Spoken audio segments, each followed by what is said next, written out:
মানবেন্দ্র নারায়ণ লারমা নিপীড়িত ও সর্বহারা মানুষের মুক্তি সংগ্রামের মহান এক সেনানীর নাম। তিনি রাঙ্গামাটি জেলার নানিয়াচরের মাউরুং গ্রামে 15 সেপ্টেম্বর 1939 সালে জন্মগ্রহণ করেন।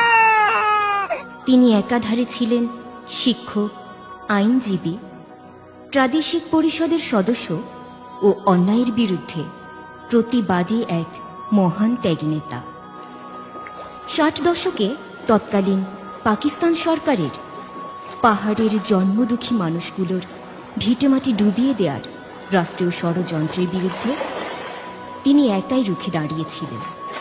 কাপ্তাই বাঁধে জন্মভূমি সহ নিজের বাড়িটিও যখন ডুবে যায়, সে সময় তিনি নিজ বাড়ির উঠোন থেকে এক মুঠো মাটি তুলে নিয়ে নিজের গ্রাম ছেড়েছিলেন। সে থেকে বোঝা যায় লারমা সে সময়েও নিজের জন্মভূমি ও বাস্তুভিটাটিকে কতটা গভীরভাবে অনুভব করেছিলেন।